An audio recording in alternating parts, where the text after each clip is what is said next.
Every team, every topic, everywhere. This is Believe.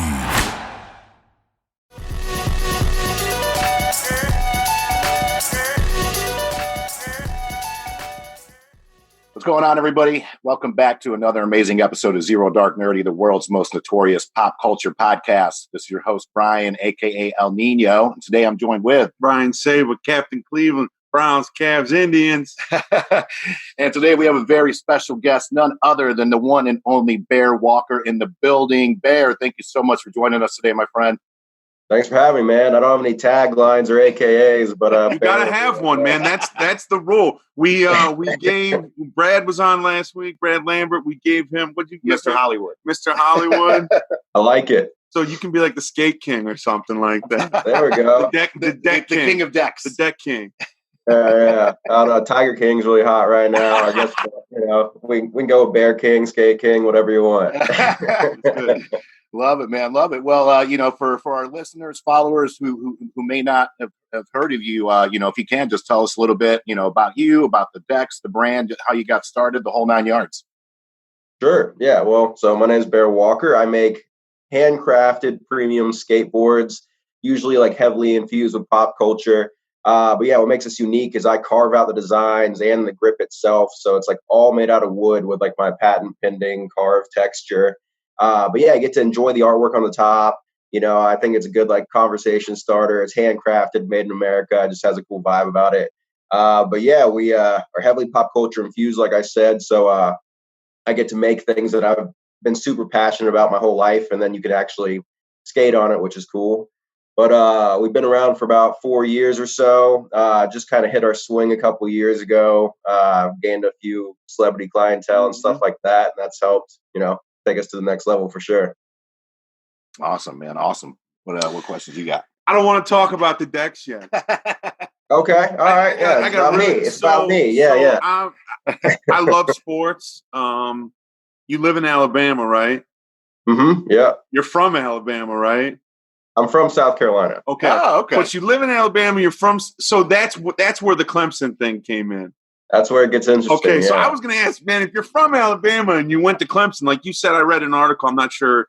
I read a few articles, the Forbes one, and there was another skateboarding magazine one where you talked about Clemson being your dream school. How did that whole thing come about? Those types of things. I'm just interested.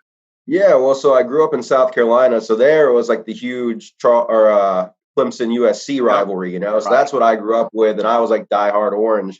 But it was great because, I moved to Alabama about 5 years ago, right when Clemson actually got good. Good, yeah. And and so I was like, I have like my Clemson credit card, my Clemson wallet, my Clemson stickers on my car, and I'm pulling up into Alabama when we're in the midst of this like national championship stuff. I'm loving every time I'm paying for something, It's like, yeah, that's right, Clemson. But yeah, it's been funny moving here and having like. It's almost even more of an extreme rivalry than Clemson USC is this Clemson Alabama thing, and I get to be for sure in the midst of it. I always love a little confrontation, so it's awesome. It's awesome. What you got? So what prompted the move to Alabama from Clemson or South Carolina? That's actually one of my favorite parts about the story, man. I started my my skate company originally in South Carolina, and it like failed miserably, But I thought it was a really good idea. And so, I had one of those like kind of soul searching moments. I was like 25 years old. My business failed, but I thought it could be successful. So I kind of sucked it up and moved in with my parents in Alabama. So moved, 8 hours away, had to live in this like shitty little like 1-bedroom section of a barn. But anyway, I worked construction and saved up for 2 years to buy the machinery again to start this version of the company. And yes, long story short, moved here for, the ability to kind of have a fresh restart and save up for a while. And that's really what helped launch this version of the company. I think piggyback on that, you have sort of an unconventional distribution model, right? You talked about how, you tried to go to like skate shops or whatever, and that didn't really work out. They kind of told you to kick rocks or whatever. Pretty much, now you're doing everything through the website, and you talked about storefronts in one of the articles that I read. Talk a little bit about the storefronts, what those are, how people can find your products, those kind of things. Sure. Yeah. I mean, Yeah, I mean, people basically like skate shops told me my shit sucked. Basically, it's like it was something like they had never really seen. It was like too different. But that's what's good about us now. But anyway, so I had to be creative, and that's where I really started getting into like the collector's pieces and limited edition shit and selling it just on my site, bearwalker.com. And through that though, I got to kind of have a unique view on how we can actually grow. And brick and mortar is kind of dying, but I've built this brand and this reputation, and my boards are so much better to see in person that I still wanted to have that possibility. So now we're looking at building like really high end skate shops and collectible shops in select places around the world. So we'll probably have about 3 in the next couple of years here in the US. We're opening up one right near Manhattan here soon. I'll be opening up one in LA in the next year. And then we're looking at like Tokyo Dude, that's awesome. Yeah, so it should be pretty cool. But that's the only place you'll be able to find them, and it'll be our Bearwalker brick and mortars. I gotta follow up. Yeah. No, you're sure. Yeah. You plant a tree for every board you sell. Yeah, I thought that was awesome. Like just the idea of giving back. Being conscious of the environment and things like that. What gave you the idea of doing that? And I couldn't find, where do you plant these trees at? I couldn't find that. Oh yeah, no, it's all just a scam now. No, but I'm actually gonna one up it. Yeah, yeah, everyone loves it. No. But no, dude, like being, conscious of the environment and everything's always been really important to me. I've grown up hunting and camping and I've really been integral into nature. But yeah, I just thought it'd be cool to, kind of replenish it. Like I think you can get about 300 or 400 boards out of a tree, so it's like we're doing pretty good. But yeah, there's just like there's sites where you pay $1 to plant a tree, so that's pretty much where that comes from. But what we're doing now is all of our byproducts, like the sawdust we make. There's a local farm that grows mushrooms, like food mushrooms, and so we give them all of our sawdust, and they actually grow the mushrooms with it, and that creates compost. And then I'm talking with the city right now about using the compost to grow a botanical garden with a pump track around it. And so then, it'll be like completely full circle, but we're doing a lot with the byproduct of the boards now too, as well as planting a tree for each board sold. It's really impressive, man. Yeah, that's amazing. Thank you. So as far as the pop culture thing, going back to where you can remember, what were some of your first and even some of your still favorites? Whether comic books, cartoons, some of your favorite characters. I mean, we've seen you do it all. I love the Infinity Gauntlet one you have. Love it. Brad actually showed us the Spider-Man one that's going to go to Tom Holland, which is dope. Yeah. So just give us a little bit of backstory on that. Sure, man. Well, I think my favorite part about pop culture is like everyone could have a conversation about it and have different viewpoints on like what their favorite villain is or what their favorite hero is. And like, even if they agree on the same superhero, it's like, no, he's cool because of this. You know what I mean? You can get into like crazy conversations about it. So I've always loved how diehard the fan base is. But anyway, what connects me to it is it connects me to people now, but it was my connection to my people back in the day. Like my grandpa had been taking me to movies since I like was basically in a stroller, you know what I mean? And we would all like every week we'd go see a movie, and like that's what we would talk about during the week and get pumped about other movies coming out. And then when I was probably about 10 or so, started taking me to comic book shops. I really started getting into like, Spider-Man and like the Civil War line was really, really awesome. And then just like being able to have that be a connector for me and my family, and then me and my friends, and now me and my clients, something we can all talk about. Pretty dope. Yeah, that's awesome. It's funny you say that too, because I did an interview a while back, and it's definitely one of those things. And that's why we started this podcast, because it was all we ever really talked about anyways, whether it was MCU movies or DC or, TV shows. So I was like, why don't we go ahead and start this? And just like you, my parents are taking me to the movies since stroller as well. And now that I'm a parent, that I can't tell you how many countless birthday parties we've had for my daughter that have taken place in a movie theater. I mean, that's really awesome, all like we ever talk about is. Well, now you can like show her some of your old favorite movies from when you were a kid and saw them with your parents, and connect over that, Oh, so, yeah. And that goes either way too, because we actually it was on Netflix, so I went ahead and popped in Killer Clowns from Outer Space. Oh man, she was not a fan ruining of the them. special effects and graphics, so we've come a long way. Yeah, for sure, absolutely. That's crazy, man. You know, Yeah, I know that you don't necessarily have a skateboarding background per se, right? You're a surfer and you got a little bit of I grew up longboarding. surfing. Yeah. So I think one of the things that's really interesting about this is because, I don't skateboard and I never have even when I was a kid. So, I see the boards more as art, right? For sure. And, how do you see them? Do you see them as, like a functional skateboard or when you're building these things, do you really see them as a piece of art that you would prefer to see hung on the wall? Well, dude, I actually see them both equally. What I tell people all the time is like, I'm not an astronaut, but I can build the shit out of a spaceship. You know what I mean? Yeah. So it's like, I have a woodworking background and a surf background, so I know balance and flow and the feel of it, and then craftsmanship. So it's like these things are great pieces of art, but like I put like scrutinous amount of detail into making them high functioning too. Like I spent years finding the perfect combination of wood for it to kind of balance out me carving into it. But yeah, so it has good flexibility, good durability. I have all high end components. I actually even like started my own wheel company so that I could have like the perfect feel wheel to go with the board.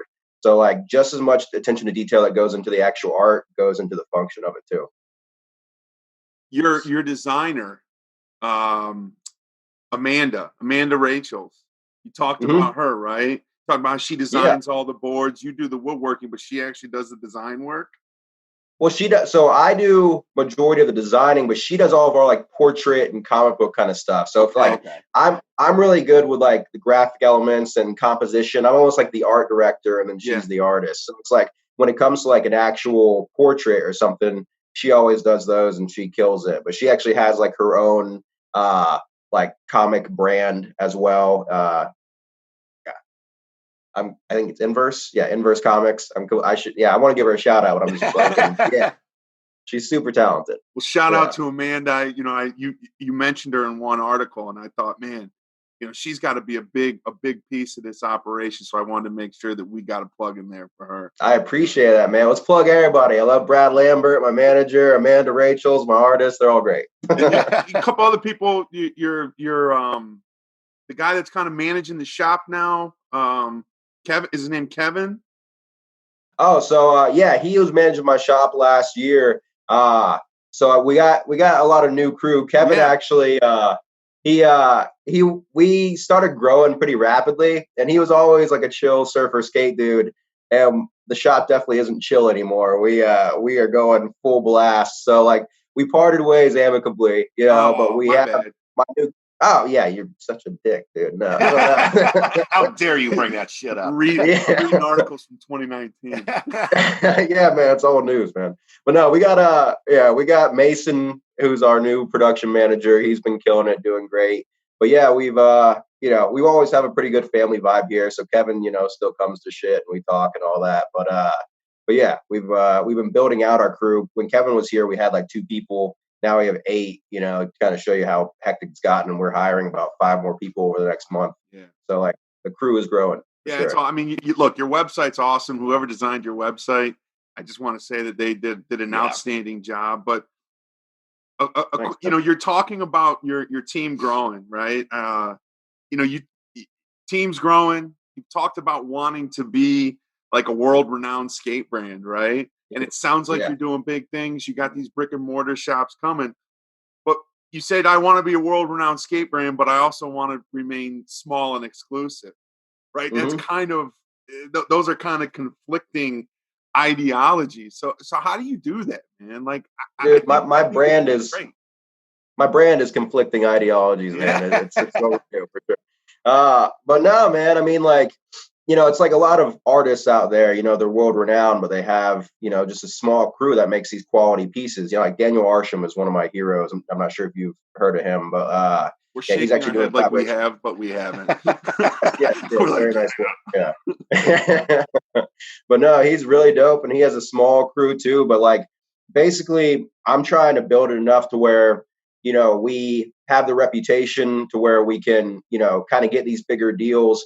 But, you know, a lot of these bigger companies want to do just like, you know, $10 things they can sell a million of and make quick bucks off of. And I'm almost trying to provide a fan service where we're doing small batch, high quality stuff. No one's going to get rich off this shit, but we're making really cool shit and still making money, you know? So everyone's still winning, but no one's going to get rich off of it. But that's my goal, is to make these crazy things that aren't being made out there, provide something cool and collectible for like diehard fans, and be able to still grow and provide livings for my crew and, you know, like grow my shit as well, you know? Awesome. Excellent. Thanks, dude. So, you know, we got to ask, and this is one of the most serious questions that we ask. Say we usually ask it, but I'm going to take the reins on this one. Who is your favorite character in the MCU? Ooh, okay. Man, I might have top three. You can give us a top three if you don't want to name one, but you know, we fans want to know. We want to know. All right, cool. I'll do a top three. Okay. Dr. Doom, that's awesome. Miles Morales, and Venom. Wow, nice. That's so you like the bad guys? Yeah. Well, Miles Morales obviously isn't a bad guy, but well, you know, you got like the infamous Iron Man story arc with Dr. Doom, where he's trying to be a good guy. I think there's more depth to the bad guys, seeing how they got there, and then them trying to find redemption in some story arcs and all that kind of stuff, you know. And then Miles Morales is just. Oh, go ahead. No, go ahead, man. I'm sorry. Oh no, you're good. I was just saying Miles Morales is so dope too, because I've always loved Spider-Man, but then have like the blacked out suit and then like Venom blast and invisibility. It's badass. And, you know, growing up being such a huge pop culture fan, you always seeing like a kid become a superhero is, you know, pretty dope. You know, it's like nostalgia almost, you know, it's like, how badass would that be? But yeah, and that also came out, what, 2011, 2010? But anyways, that was like when I was in like my hardcore heyday of comic books for sure, and seeing a new version of Spider-Man and seeing the new abilities pop up throughout issues. It's always dope. Nice. So, you know, speaking of Dr. Doom, him and I have had this conversation before. That's kind of my prediction for the next big bad for the MCU. Do you see it going that way, or do you see somebody else? Because I don't think they're going to go right to Galactus quickly. I think they're going to introduce Dr. Doom sooner than later. Like, especially him being one of your favorites. What are your thoughts on that? Dude, I'd love that. And I'd love to see a cameo or a pop up maybe in the multitude of madness, or the multiverse of madness or whatever. Right. I feel like having an established Dr. Doom and an established Fantastic Four come into the MCU where they've just kind of been like under the radar kind of thing would be dope. We've done the origin stories for all that shit, but like, you know, kind of like the what's that comic arc? The one where Miles Morales and like became part of like our universe and all that stuff, where Dr. Doom was like, yeah. So I think Spider-Verse. Was it? I thought it was like the Crisis of Infinite, or wait, no. Yeah. The comic book one, not the movie. Yeah, the comic books. Yeah, that's what I'm talking about. Yeah. Where everything merged into one, and like Reed Richards stayed behind to make sure everything like stayed cohesive or whatever. But Dr. Doom was like running all that shit and like kind of a good guy, but like not really, you know. But it'd be cool seeing him almost like putting pieces back together in Multitude of Madness, and him just already being this like full powered Dr. Doom. Yeah, I mean, nice. Do you have a prediction on, or even like a favorite on who you think might play that character? Oh man, Ooh, that is a good question. The hard stuff. Yeah, no, that is a tough one, dude. Yeah, man, I honestly don't have an answer for it, dude. I like, yeah, dude, I like, what's his name? Bad guys.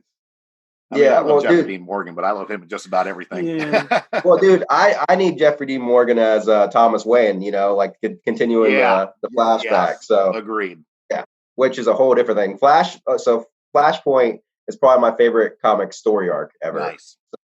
So that'd be really dope. Yeah, I'm just gonna go ahead and just go into that tangent so we can just skip the whole who would I cast the Dr. Doom thing. We can always come back to Dodge. Yeah. But no, what's his name? Mars, the guy who played the villain in the original Doctor Strange movie. You know what I'm talking about? Chiwetel Ejiofor? No. The guy like who was like in Hannibal, right? Yeah. I can't think of his name. Yeah. Yeah, he Yeah. would be awesome. I think he'd make a dope Doctor Doom, but then that'd be really confusing with him being the villain of the last Strange. But yeah, that'll be my answer for sure. Good one. I'll do some research and send you a text later. There we go. Yeah, I mean, we're definitely going to have you back on. That'd be a follow-up. Yeah. Oh, yeah. Sure. Yeah. We'll just do a whole friggin' interview on casting choices for Doctor Doom on the next one. That's a great episode. Trust me. So you mentioned Brad Lambert. You know, we had an interview with him last week. Talk a little bit about how you guys got hooked up. Obviously, it's a pop culture connection, but as far as, you know, was it like a marketing company? Like, how did your kind of connection come about, and then for him becoming your manager too? Yeah, no, it was super organic, man. Like that's how I like all my stuff to happen. But I saw a post where, you know, he started managing someone that, you know, started managing Boss Logic, and we had just done that collaboration together. Mm-hmm. Anyway, I had just hit a point where we were, you know, we just sold out we had just done our first round of limited edition boards that sold out completely. And so we were starting on our upswing, and I was like, I could really use a manager to kind of help delegate these like movie deals and help make some celebrity contacts and all that stuff. And I saw his page and saw that he was working with Boss, and just like the awesome, like positive attitude he had. And anyway, I sent him he's great. It's contagious. Yeah, for sure. Yeah, I'm always like stoked when we get off the phone, and then it's like I get back to like my like woodworking, and it's like, oh yeah. But anyway, I sent him a DM and was like, yo, we should connect. And like about 15 minutes later, we were on a phone call, and we were just like shooting the shit, kind of like what we're doing right now, talking like pop culture and like cool things we'd like to do together. And like an hour later, it was like, oh yeah, so like you want to like work together? And he's like, yeah, fuck yeah, dude. So it was all super organic. We didn't even really have a contract for like 3 or 4 months because we were just talking about what we wanted to do. I went to LA, we met in person and did a tour of the WB studios, and he like introduced me to, you know, some of the higher ups there. And it's like, yeah, you're the dude for the job for sure. Yeah, so, for sure. But yeah, he's dope, man. We talk business all the time, but then halftime we're playing Warzone, Call of Duty, or we're just calling to be like what cool shit's happening in your life today, you know, or whatever. So you're on the Warzone too, huh? Oh, dude, Do you play with him and his Steelers buddies? I do. Yeah. Love it. What's your gamer tags for our fans out there? Hiberium. Yeah. So my wheel company, I actually just started a truck company too. Nice. Those are called Hiberium, but Hyberium. I probably should not give that out, but yeah, sweet. Follow me or tag me or. From what we can tell, the majority of our fans seem pretty chill. So if anybody gives you shit, they're not related. They're not. Well, dude, the worst version of me is the Call of Duty version. Oh, that's everybody. Yeah, that's all of us.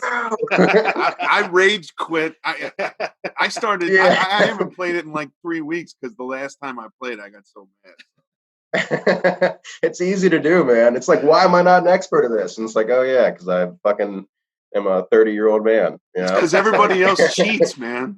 They're all cheating. They cheat. That's why they're good. Yeah, I'm good. I guess I'll go back. I'll circle back around to the boards. One of the things that is coming, and I don't know how much you can really talk about it, is the NBA partnership with NBA Labs. Dude. I know that you got like 6 different boards coming. I'd love to hear about that. Sure. Yeah, dude, this is actually one of the rare collaborations I have coming up that I can completely talk about. So nice. This is great. Yeah. Now, NBA Labs is dope. It's like an affiliate of NBA, and it's basically a way for artists and like smaller companies to be able to use these properties and make like really cool shit that you don't have to go through like crazy approvals for, like with these other people, you know. But so it really allows like a lot of creative stuff to come out of there. But it's actually launching later this month. We're doing Chicago Bulls, Lakers, Warriors, Heat, the Nets, and someone else. Raptors. Okay. Yeah, but they're looking awesome. I haven't revealed much, but we're about to start showing a lot of the making of and all that behind the scenes stuff. But yeah, it's been fun, man, and working with like I said, we're heavy in the pop culture realm, and so we've been doing a lot of movie and comic book stuff, but like NBA fandom is really hardcore in pop culture, and it's like it's cool to do this whole other side of pop culture, you know. And I get to dive into that side of stuff. But they're turning out great. Yeah, huh? I saw the LSU board that you had a picture of. I don't know if it was on your Instagram or what. Yeah. So I that was obviously awesome. And I envision that some of the NBA boards are going to be similar.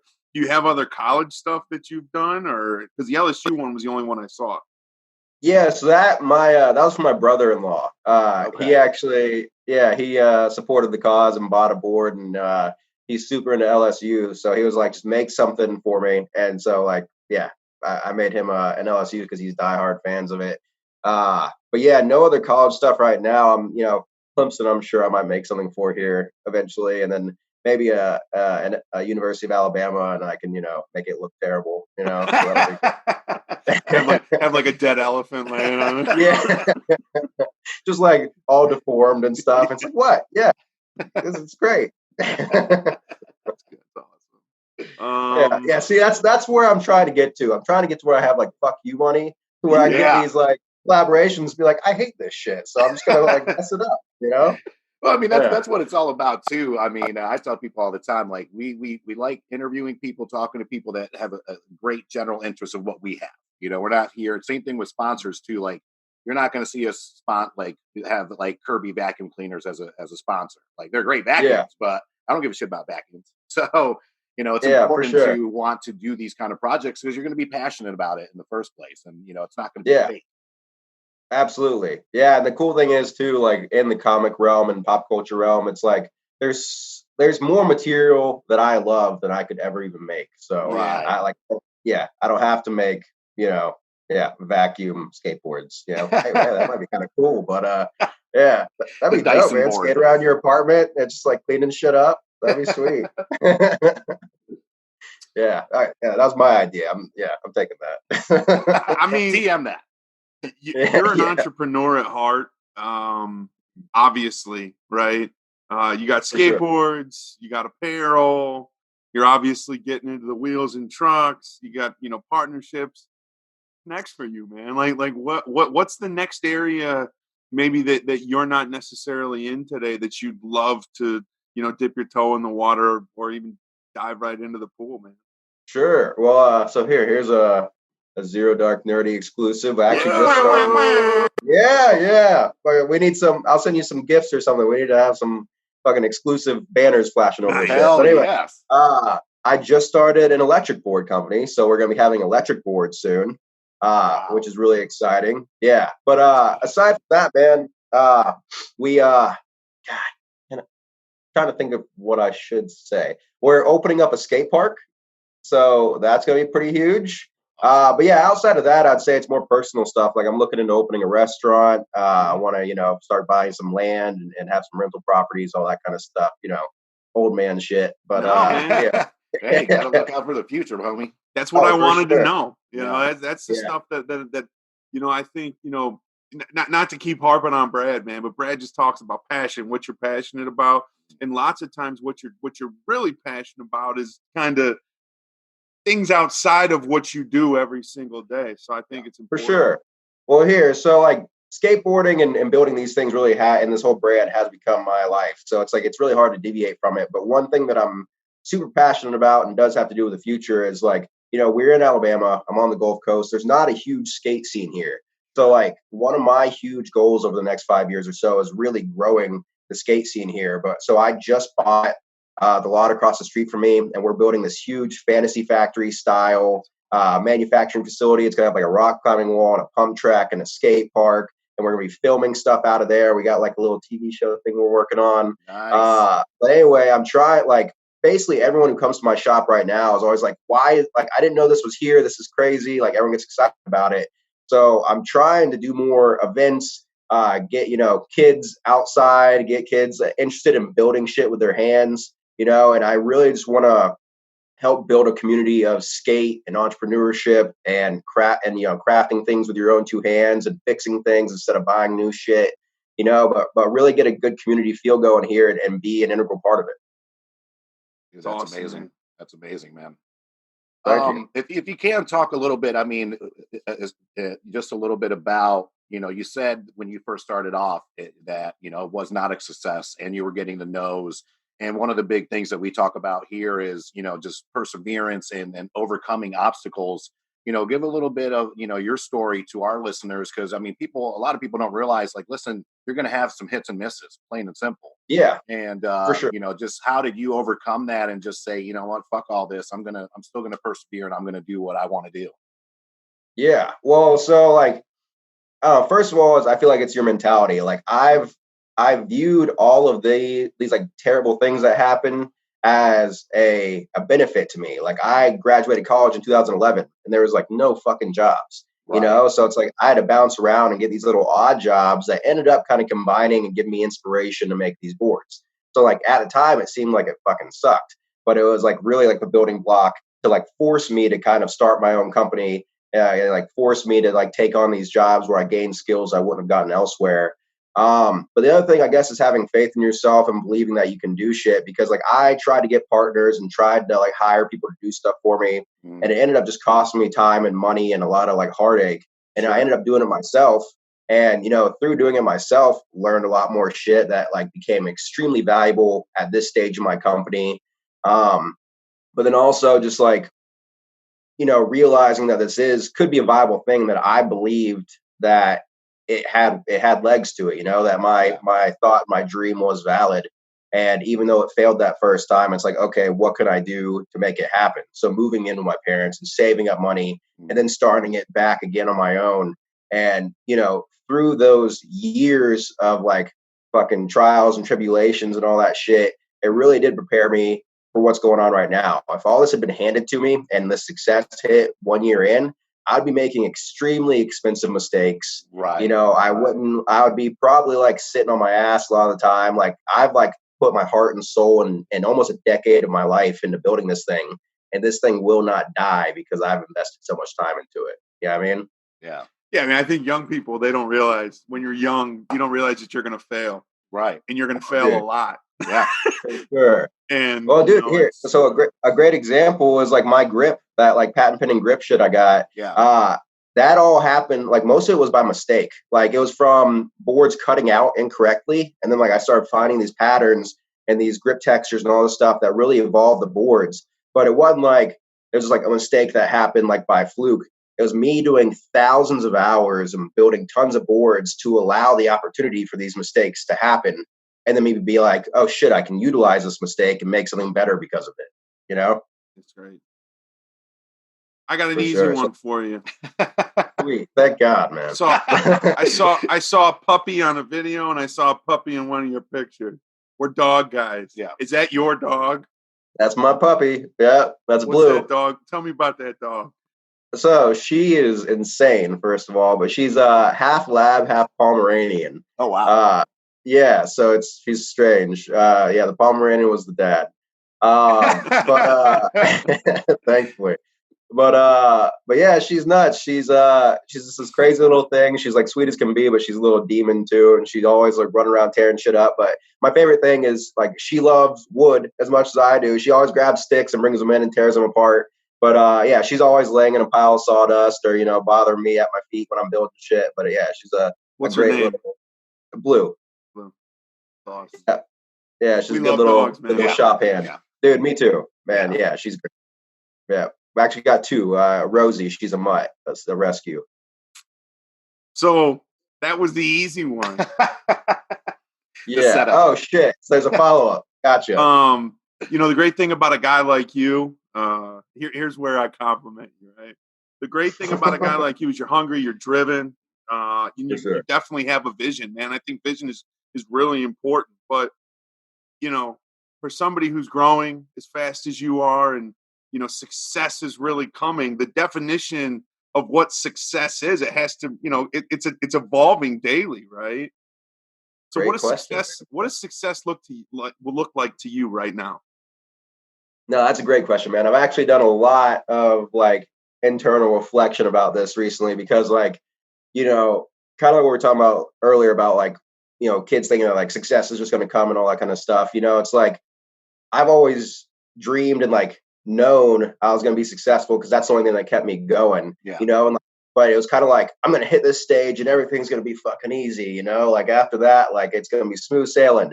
Every single step higher is way more difficult, but like I've like gone through all the trials and shit to get to that next step, to where by the time I'm there, I'm like ready for it, but then it's just as hard. I have to grow more to get ready for that next step after that. So like, basically I've figured out that no matter what step you're at, it's going to be like hard as hell. And if you're always trying to look at the next thing, you're never going to be happy. So like, I've really, really focused on like enjoying the journey and enjoying like the process of it, and like sitting back and being like, 2 years ago, I was in this little corner of a shithole barn making like 10 boards a week. And now I'm like, got this crew, this like awesome crew helping build this shit, have these crazy collaborations, and we're doing like 200 boards like a week now, pretty much. Like actually like sitting back on occasion and absorbing it, and like actually being in the moment for a minute and being like, right now I am the person I wanted to be when I started this thing. And I want way more now, but I need to realize I've hit that level that I wanted to be at, and appreciate it and enjoy it. And, just like absorb every step of the way and not be like, okay, what's next? Be like, okay, I'm in this now.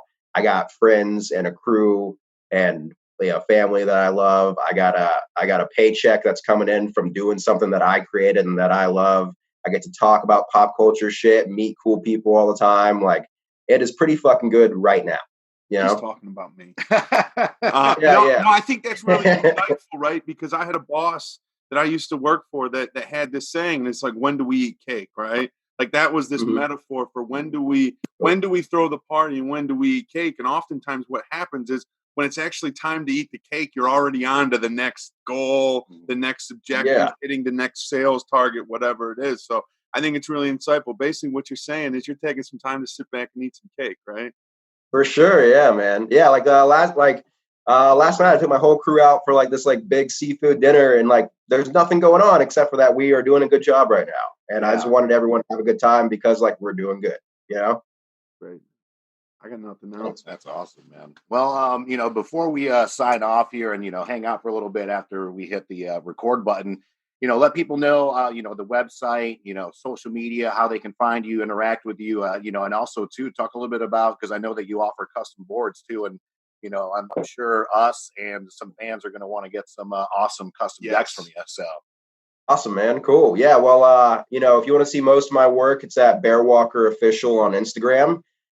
You can visit our website, which is bearwalker.com. That's where we have everything that's up for sale right now. And you can see some news on what we have going on in the future. We do high-end custom boards. They're a little pricey, but they're worth it. So if you do have something you want, hit me up, info@bearwalker.com with the subject line custom, and we'll see what we can do. We only have 5 more spots for customs for 2020.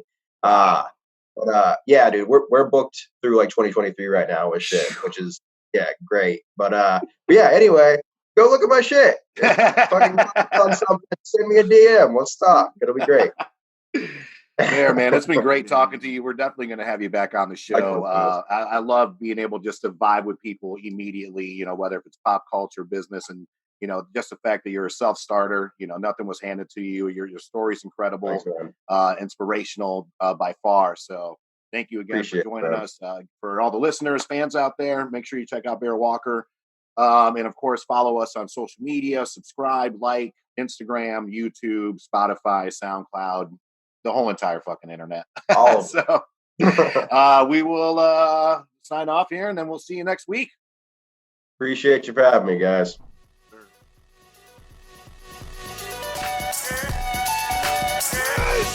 Yeah! Victory! And anger management? Fuck anger management.